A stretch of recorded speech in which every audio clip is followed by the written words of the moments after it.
You're listening to Civic Media. You can tune into any of our live shows on any radio station across the state with the Civic Media app. Find us in your phone's app store and listen anytime, anywhere.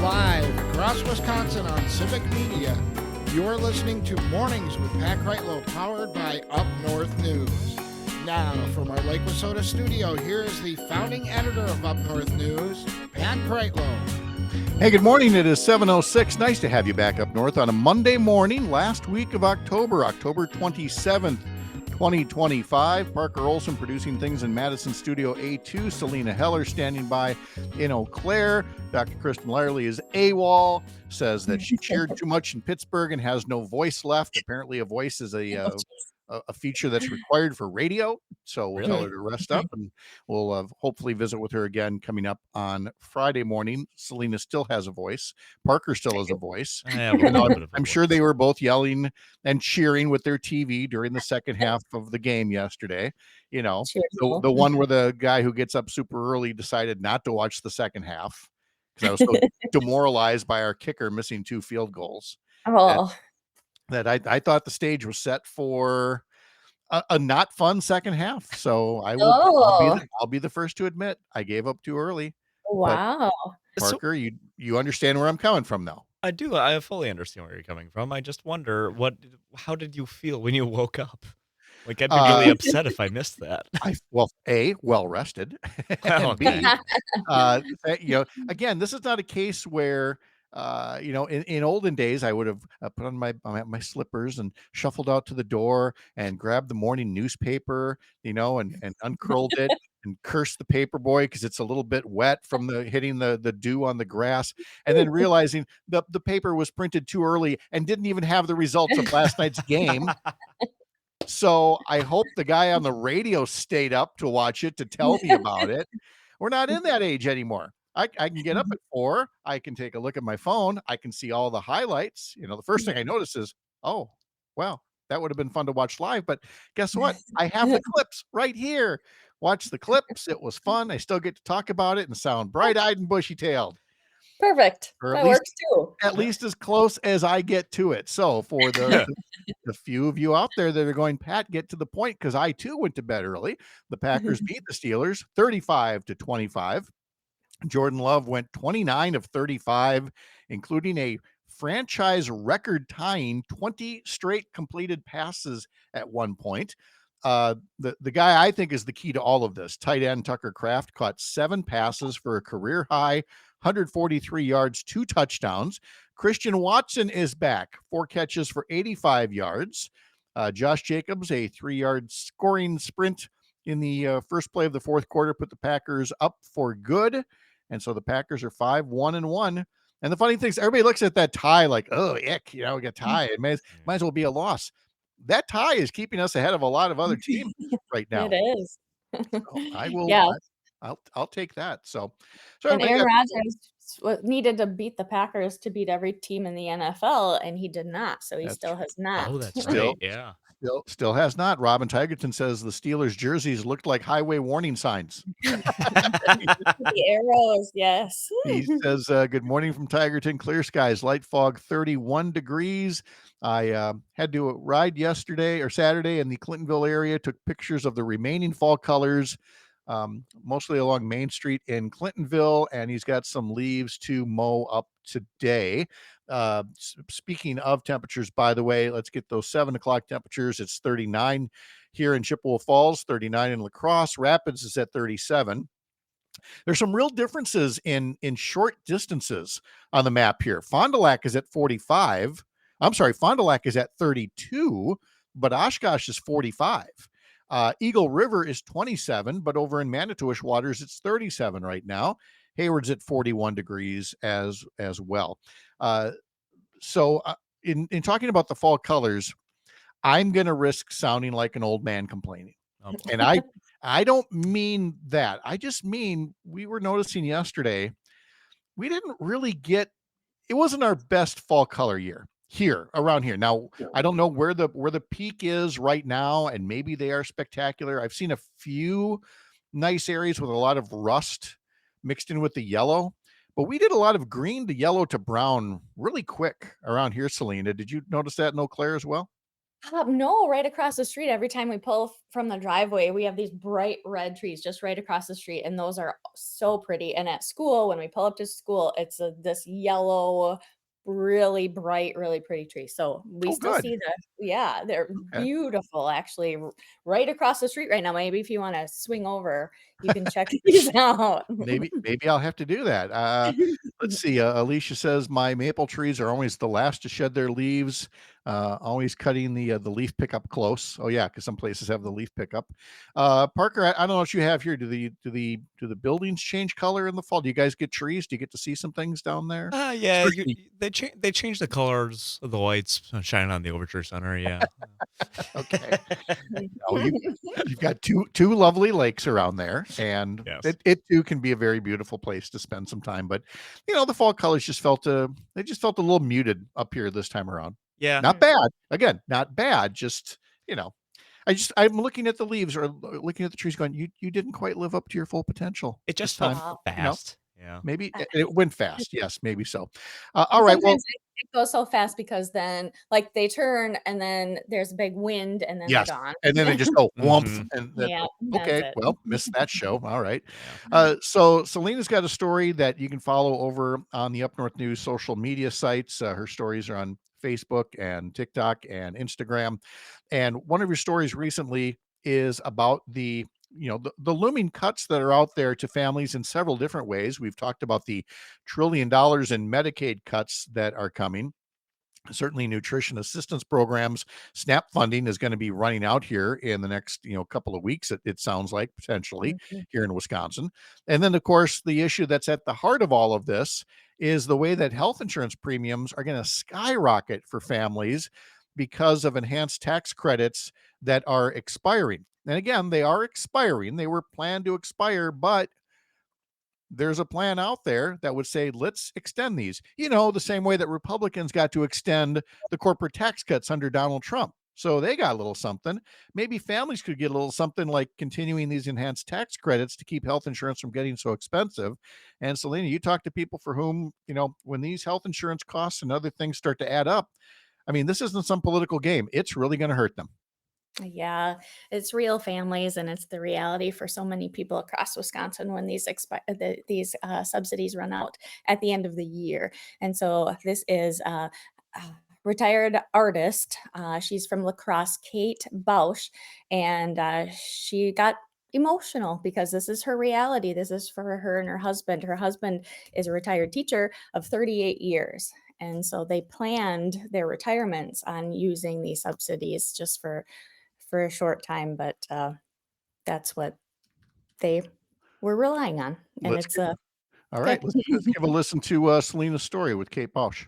The uncertainty, I can't tell you, unbearable it's been to not know if we're going to have health care next year or what it's going to cost. In La Crosse, Kate Bausch and her husband are retired but 2 years shy of qualifying for Medicare, so using the Affordable Care Act marketplace for their health care is a must for them. It's not free. We pay $476. I think some people think, like, if you're on the ACA that it's free, and it's not. I mean, we still pay, and we're happy to pay. Their monthly premium is set to skyrocket, though, as Republicans in D.C. appear willing to let the tax credits that make ACA coverage more affordable expire. Kate says the uncertainty of what will happen with these subsidies is enough to put anyone on edge.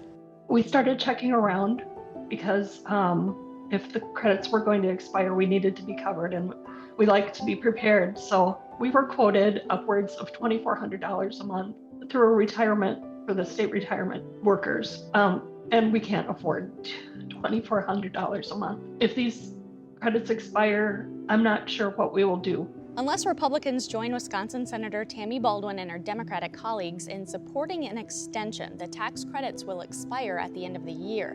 And that means out-of-pocket premiums for ACA marketplace enrollees could go up 75%, according to the research group Kaiser Family Foundation. This tax break called the Enhanced Premium Tax Credit saves more than 230,000 Wisconsinites an average of $500 every single month. We both have to be on medicine. It's not just doctor visits and that kind of thing. I have asthma, my husband does too. Our inhalers are $500 a month. We're just not sure what we'll do. Senator Baldwin says if tax credits for the wealthy and corporations can be included in the budget, there's certainly legroom for extending tax credits for conscientious families. We're looking at obviously no Christmas presents that we'll be shopping for this year or next year probably. We were hoping to take some trips just around the state. We live pretty simply. I'm really sorry, I didn't expect to cry, but it's real. And I guess that's the point, Salina, we keep trying to make. This is real. This is what people were hoping would be extended because, again, in the 10 plus years that the Affordable Care Act has been around, it has worked compared to the old system, but has always needed to be modified and improved upon. And by not having these premium tax credits renewed, you're taking a step backward to those old days. And you and I both covered so many stories about people who paid their premiums and the health insurance company just denied them. So I mean, right now the story is about premiums going up, but what it also means is people either go without insurance or insurance companies are just saying, nope, we're not going to cover you anymore. Right. And then, they don't get insurance, and then there's more problems, and then they don't have the health care they need. And I was just so I'll have this coming up too. I was with a farmer in Pierce County, and he said, it'll be like, if I bleed, then I'll go to the doctor, but otherwise probably not if I don't have health insurance. So we were in his combine chatting at that time as he was combining soybeans. And as of course, there's so many issues for farmers right now. So we're going to hear from him coming up another time too. So talking not only about health insurance, but also about the soybeans that he's harvesting right there with you, and whether there's going to be a market for them or place to store them or anything like that. Right. He said, we're sitting here in my combine, we're combining this field, and I'm losing money. This is what I work for all year. Yeah. And I lost money, it's a hard time. And then on top of that, for any that were, raising cattle as well and expecting, something to go to the American beef market, you now have Argentine beef that's coming in. There's just something all throughout rural Wisconsin for people to look at and say, this is harder than we were expecting to be at this point. And like you said, you're talking to somebody they're combining 2 or 3 of these issues all into one. These are not easy times.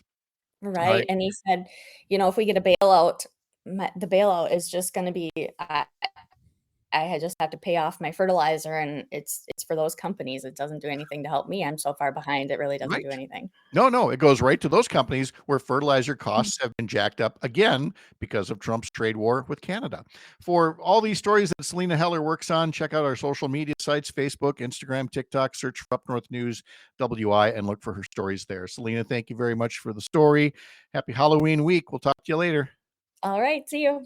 Okay. But again, look for Salina on social media there. And coming up later this week, another wrinkle in health insurance, and that's all the folks who have to choose new Medicare Advantage plans because there might have been changes along the way with their current plan. We will talk to Ingrid Cunninger, the Wisconsin Senior Medicare Patrol Program Director, about that coming up Thursday. You're going to want to listen if you fit into that category of needing a new Medicare Advantage plan. From the heart of America's Up North, live from Lake Wissota, thanks for making this the place to spend part of your Monday mornings. I'm Pat Kreitlow. This is the Civic Media Radio Network.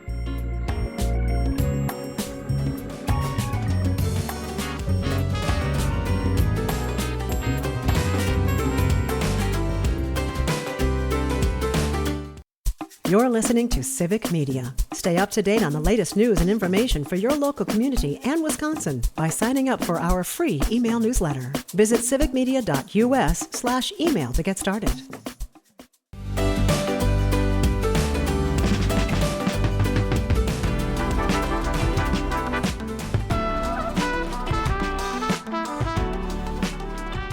Back now at 7:22 on this Monday. Pat Kreitlow up here in Chippewa Falls. Parker Olson producing things down in Madison. And, of course, we've discussed already the Packers beating the Pittsburgh Steelers last night. And the Badger football team, they did not win their game over the weekend. But, hey, the scores are getting closer every time. Yeah. I mean, first it was, 37-0. Then it was 34-0, right? And this time to lose to the number 6 team in the country, Oregon, by 21-7. Pretty good. Moral victory. Yeah. Because it also meant that the Badgers would not go scoreless in 3 straight games, which would have been a problem. And somebody actually, calculated all the time on that. Let's see, did we see, what did it come down to? Roger. Oh, yeah, here we go. 182 minutes and 47 seconds. Thank you, Roger, for tracking the Badger football team scoring drought. So lovely. Lovely. Packers now 2-6 on the season, 0-5 in the Big Ten. Luke Fickell, though, loved getting the scoring drought out of the way. His quote was, "Everything matters." That's what I say to the guys in there. Everything matters. The last 2 plays of the game, they matter. Scoring points, it matters. You're not going to win football games if you score 7 points, probably, but you've got to score 7 before you can score 10, and you've got to score 10 before you can score 14. I can't argue with that. I mean, I don't know what math classes they have down there in Madison, but I cannot argue with that. And he says, at some point in time, we've got to figure out how to string these things together and get better. Yes, you do. Yeah. It's really disappointing because the Badgers really have had chances at beating Oregon 2 years in a row now. But they just cannot do it. Can't quite seal the deal. So they will host Washington at Camp Randall this coming Saturday, but I don't believe that they have assigned a start time yet to that, which, no, I'm sure that'll again, we live in that flex schedule era where, your tickets used to get printed with times on there. Well, first off, they don't print tickets anymore. And the times are relevant. You'll go when we say that you go. So we'll watch for a kickoff time on the Badgers taking on Washington next Saturday. In the meantime, the group Opportunity Wisconsin is starting a new Don't Leave Wisconsinites Out in the Cold coat drive in support of local business, or in partnership with local businesses, saying that as families struggle with the rising costs from tariffs and Republican-backed cuts to energy assistance and healthcare and SNAP, organizers are collecting coats at various locations across the state from Friday through Christmas. Anyone who brings in a gently used coat to participating locations will receive a voucher that can be redeemed at some of the participating businesses. That includes in Eau Claire Outdoors on Barstow Street. In Kenosha, it would be Public Brewing Company. And in Mount Pleasant, La Taquiza Restaurant is taking part in it. And again, this is all through Opportunity Wisconsin. You can learn more at opportunitywisconsin.org. In our Sunday morning newsletter through Up North News, sign up at upnorthnewswi.com, we have our regular question of the week. And I really had no idea how the question was going to go that we put up yesterday morning. And I have been somewhat surprised to see that we might end up with, I don't know that we've ever had a true 50-50 question yet, but we're really close in the responses so far. And it deals with whether there should be a new nuclear power plant built in the Kewanee area. There had been one there that has since been decommissioned, but there's interest in bringing a nuclear power plant, a new one, back to Wisconsin, generating electricity using nuclear power, which does not generate fossil fuels directly, so does not contribute to harming the climate directly. And for plenty of people, that is a real positive. And for plenty of other people who see the potential for things to go sideways with nuclear power because of accidents of one type or another, this is just a no-go. It's a non-starter for them. So the way we asked it is, do you think that if done under strict safeguards, you would support a new nuclear power plant in Wisconsin, or no safeguard is worth the risk of another 3 Mile Island or Fukushima or Chernobyl, not to mention another new batch of nuclear waste? And like I said, there's been quite a mix of answers here. I really don't think it breaks down by party. In this case, it really does come down to personal preferences and feelings about nuclear power. Mary here, for example, says A, yes. We hopefully learn from each disaster what to do and how to safeguard future use. Another one says from Rick says no to this project. Safety issues aside, over the decades, nuclear has proven to be too expensive to build and too expensive to operate. And so there's one who says no. Another says yes, as long as there are appropriate safety measures in place. Another from Linda here says no nuclear plants, please. Solar and wind are safer and more reliable. To which others would say, well, yeah, you need solar and wind and nuclear. You need a whole range of energy options moving into the future. So again, the folks who get our Sunday morning newsletter get the first crack at the answers and sending in their responses. Let's see, from Tony up on Ashland and YouTube in Northwest Ohio, there is a nuclear plant. I do remember at least one time there was a crack somewhere that scared people. Lots of places have iodine tablets as a precaution too. Yeah, these are all things that people have to think about and decide whether to make nuclear energy as part of the mix. So again, head over to UpNorthNewsWI.com and sign up there for our newsletter, and you can respond to our question of the week. Of course, you can also put something like Tony just did in the comment section of YouTube or Facebook, or you can even email us the old-fashioned way, radio@UpNorthNewsWI.com, or use the Civic Media app to text us or call into the show. We've got a guest coming up, Lucy Ripp from A Better Wisconsin Together, who's going to talk about candidates who are opposed to women's basic health care rights, already announcing to be on the ballot for 2026. And again, your feedback, if you'd like to add it by phone, by text, by comment, all coming up. I'm Pat Kreitlow from Up North News, and this is the Civic News.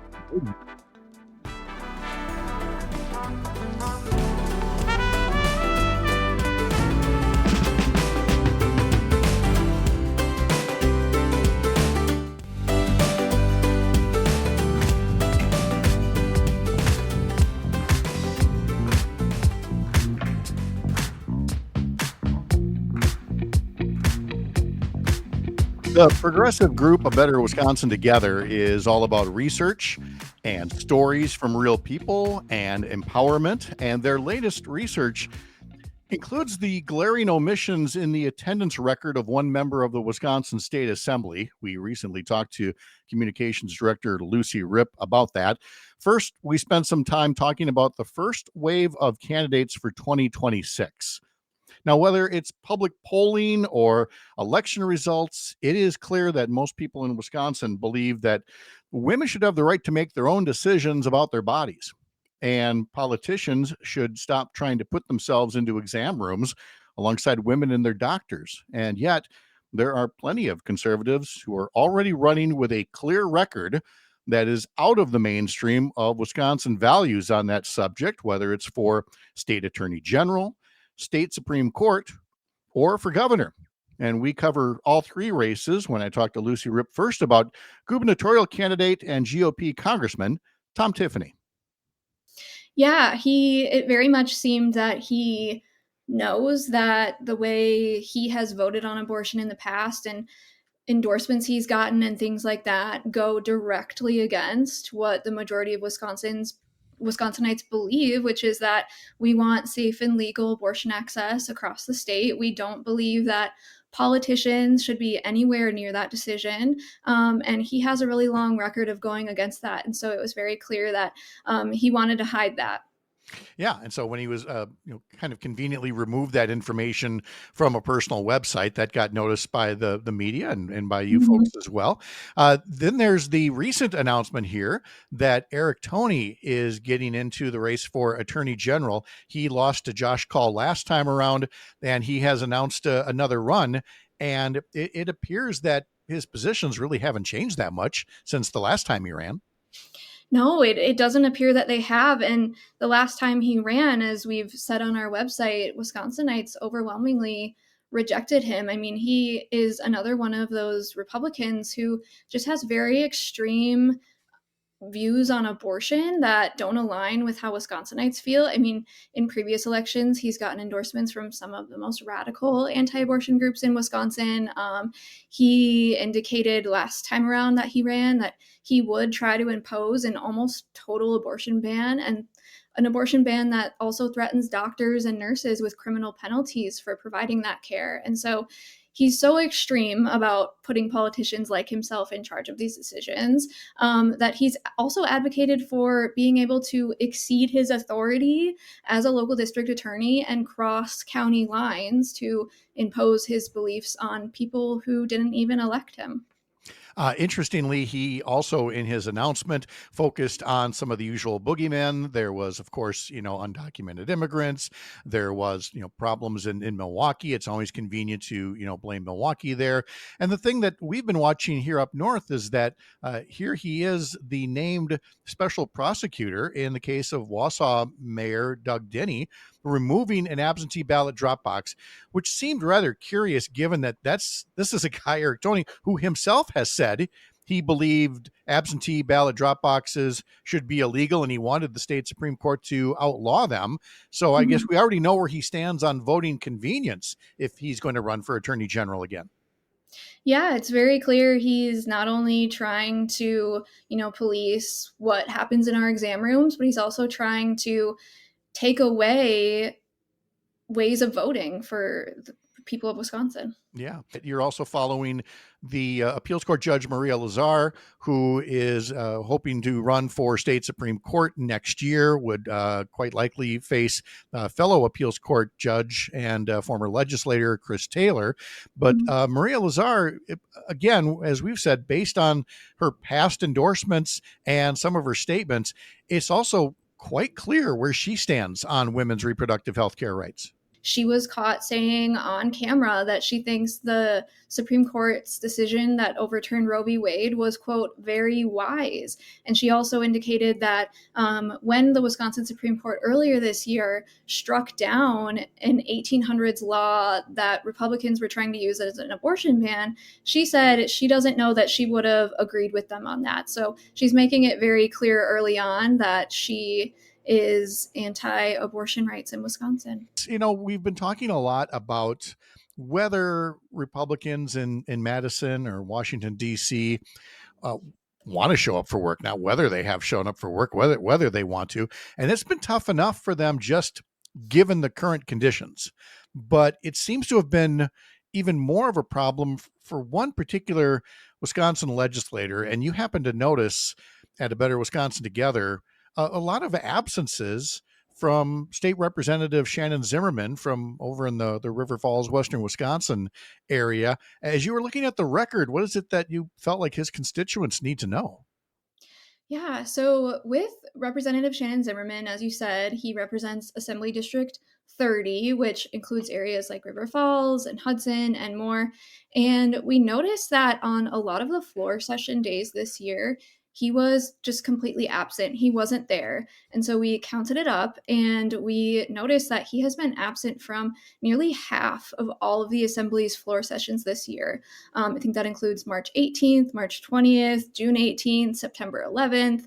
And so I think what the people in his district need to know is that they elected him to do a job, right? And that job is to represent them in our state legislature and make sure that their voices are heard on the issues that are going to impact their lives, on the issues that matter to them. And right now, it seems like he's not doing that. Well, certainly not giving it his full attention. And let's be clear, because a lot of people, don't know the employment status of legislators. They are paid a full-time salary, which is not. Wisconsin's now in the minority of states that pay a full-time salary and expect that you are working throughout the course of the year as a state legislator. They may have other jobs, but it's pretty clear when you run for office that this is supposed to be a full-time gig, right? Right. Yes. And, probably, Pat, that sometimes you just can't be there 7 days a week.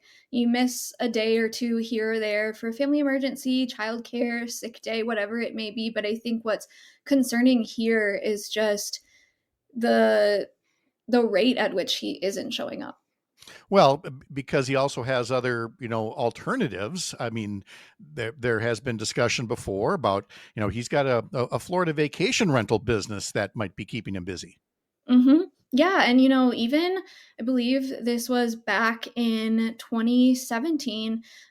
He didn't even show up to vote on the state budget, which is one of the most important pieces of legislation that gets passed in Wisconsin. And when you look at why wasn't he there, it's because he was in an Amsterdam airport. So, the biggest thing the legislature does, and he wasn't there to vote on it because he was in Europe.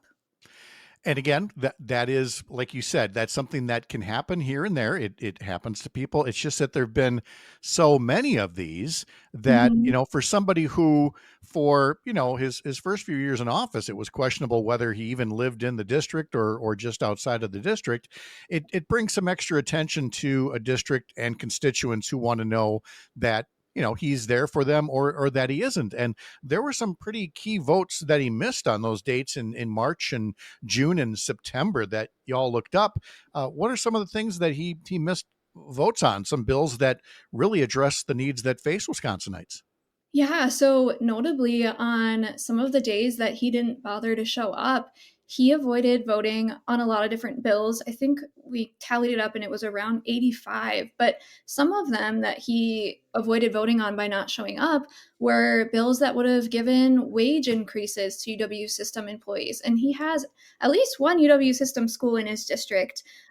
He avoided voting on a bill that would have helped build a mental health facility in the Chippewa Valley. And so he also left them without a voice on that one either.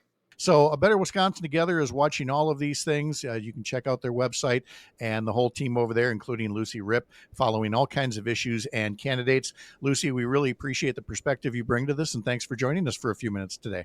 Yeah, thanks for having us, Pat. Yeah, again, A Better Wisconsin Together, they do research by and large. That's where they got their start.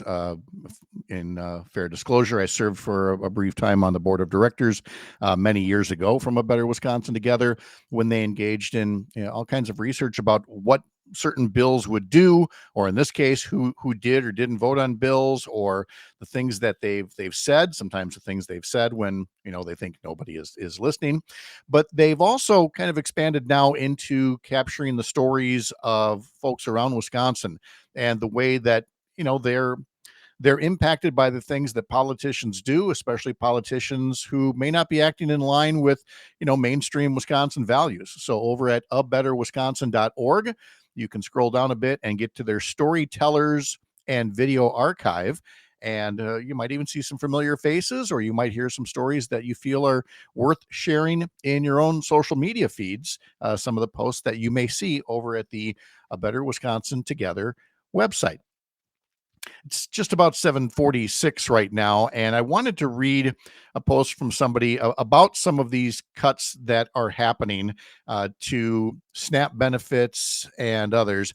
And this particular post was written by somebody named Stacy Patton, a journalist and writer, a college professor, teaches journalism at Howard University in Washington, D.C., and has been doing a lot more writing on social media lately because she's been one of those folks who were targeted by the far right for the way that she reacted to the murder of conservative provocateur Charlie Kirk.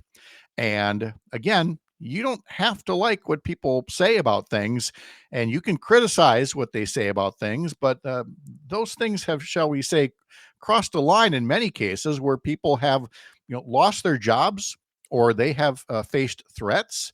And frankly, Stacy Patton is one of those who has been getting weeks of abuse, primarily by a bunch of white guys filling her email inbox with racial slurs and things like that. And Howard University has offered her, extra security as well, but she's not really having any of it. She's basically punching back. And one of her posts caught my eye over the weekend about the looming cuts to SNAP benefits. And so I just wanted to read part of that from Stacy Patton and Howard University, where she writes the following. I'm sick of seeing comments saying that people on Snap should, quote, just get a job. The reports I see show that over half of working age, non-disabled adults on SNAP were working in a given month. And about 74% worked in the year before or after that month. And a good number of them are college students juggling classes and rent and part-time jobs while trying to keep food on the table.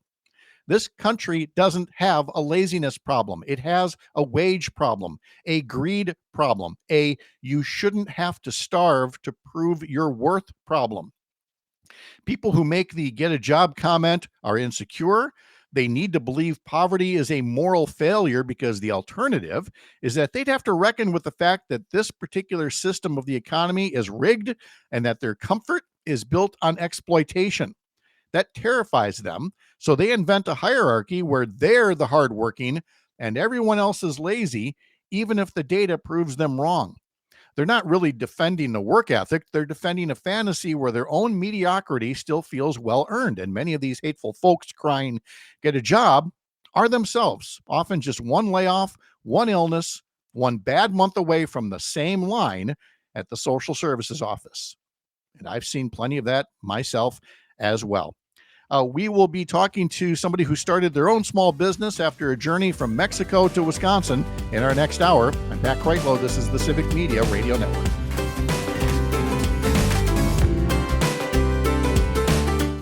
You're listening to Civic Media. Find the latest news, information, and archives of all your favorite shows on the Civic Media website, civicmedia.us.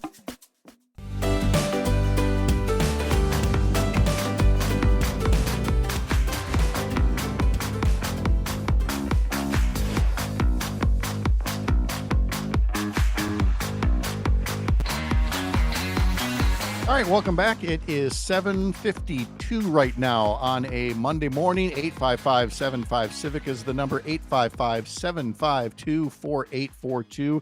You can also call us from the Civic Media app. You can text us on the Civic Media app. You can leave us a voice note on the Civic Media app where you can just say to us whatever's on your mind. If it's clean, we might put it on the radio. But again, so many ways to get in touch with the program and maybe just maybe give your take on something like, the Packers beating the Steelers last night, even if it's to rub in that the host managed to go to bed earlier. Just as I put Parker on camera, of course, you're on social media. Big yawn that he's letting out. That was a real yawn. That was not for the bit. That was a real yawn. It was a very real yawn. It was great timing. It's like the way the waiter comes up just when you got a mouthful of food and goes, "How's everything?" And so there was the big yawn from somebody that stayed up. But again, it looked good. And in terms of a recap, again, there's many moments you can point to with Aaron Rodgers, taking him on for the first time, on the opposing team. I am just happy to see that Christian Watson is back and did not right away, blow a tire and, have his leg fall off or anything like that. I thought that was a win. I think that they're going to tight end Tucker Kraft more, which I thought was going to be a real key to this. I was pretty surprised how very little yardage Josh Jacobs gained. I think, what was it? Only like 33 yards total, but one of them included a 3-yard touchdown run in the fourth quarter. So, I mean, that was nice. But no, he was fine. He was, I don't know if his vision wasn't quite there last night or what, but it felt like, when Emmanuel Wilson was getting the ball, he was just flying through the line. There just might have been better blocks for him. I'm not 100% sure, but yeah, Josh Jacobs kind of struggled a little bit, which I think can happen at this point in the year when you're a running back. Like, those guys get banged up. Tucker Kraft, especially, I think tight ends especially can get banged up.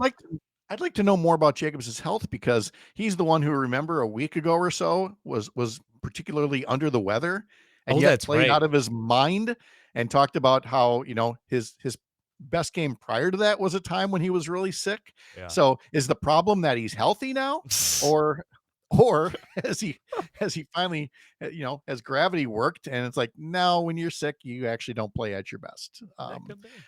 However it was, again, we had plenty of other weapons this time around, not the least of which is Jordan Love, who, you would not have been surprised if he'd have gotten a little case of the yips or something, taking on Aaron Rodgers directly for the first time. But no, the guy had a monster game, 29 of 35, 20 straight completed passes in a row at one point, which encourages me because, I'm not going to lie. There have been a few times during the season where I've seen Love, just throw enough times off target. Yeah. And I'm starting to wonder, is this going to click? Clearly, the answer is yes. Things are clicking with him and the receivers. Yes. Every now and then he'll do something that kind of scares you a little bit. He has cemented himself, I think, as a top probably 7 quarterback in the league, if not higher. Frankly, he's very good. And his floor does not seem to be very low. His like autopilot mode of just like not doing anything special is pretty fine, and that's kind of what you want in a quarterback. Well, that's part of why I felt good turning the TV off at halftime, because the first half was just really boring, and just like the 2 or 3 games prior to that. And I thought, well, that's our theme this year, is we might grind out a win, but it's not going to be particularly sexy. Well, as it turns out, this one got a little sexy. Whole bunch of touchdowns in the second half that I missed that would have made it very exciting to watch, but that's okay. Again, 454 yards total offense. They just waited, till some of us, cashed out to say, okay, let's pour it on. And in part because they realized that their kicker there, Mr. McManus, didn't quite have it on those first 2 field goal attempts. Again, stressing attempts, not completions. I only blame him for one. The first one at distance, I don't care. He probably wasn't going to be able to kick that far anyway, coming off an injury. But yeah, the second one was bad, I guess. But I mean, the Steelers kicker had just drilled one from 56, and so the next series he's trying to kick one from 57. Yeah.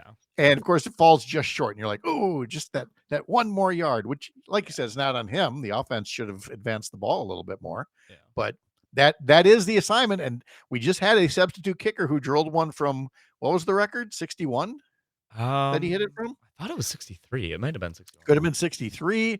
So we know it can be done. It just didn't get done for Mr. McManus as he continues to recover. Now, the Packers are going to do something next weekend that is quite unusual. It used to be a regular feature of Packer games, but this coming Sunday will be something you don't normally see. What's that? The game is on Sunday at noon. What? I know. It's like we're mortals, way. No prime time game, no national game at 3:25, not Sunday night, not Thursday night, just a plain old noon Sunday football game. That I makes me hope happy. people remember what to do when it just happens when normal football games happen. And that one I will watch and I will stay up for. I think. So Unless you have to go out to lunch or dinner early. I was going to say there could be that. That is always a problem with having family that includes another state. I mean, a couple times this season already, my family's wanted to do something. I was in the Twin Cities this past weekend, and they're like, "Oh, you want to hang around for this?" Like, no, got to get back. We have a football team that wins. You got to understand that. So. And they meanwhile, they are like bent over in their Vikings jerseys, just hunched over. And somebody came up with a term for that when they're hunched over after being defeated yet again. Oh, yeah. Skull, because they're always chanting skull. So they call it scoliosis. Is that look for Vikings fans? Wow. I liked it. It was a funny cartoon. We will be talking a lot more in the 8:00 hour, starting with our Madison friends, John and Gordy in the big Madison studio. Not just little A2 where Parker is. We're going to A1 right after the news on the Civic Media Radio Network. The national news cycle never stops, but it can be hard to find news about your local community. Civic Media is dedicated to providing quality local and state news coverage across Wisconsin. With the Civic Media app, you can get notifications about local stories that matter to you and your community. Find the free Civic Media app in your phone's app store and choose notifications from the menu to tell us what kind of news you want to hear about.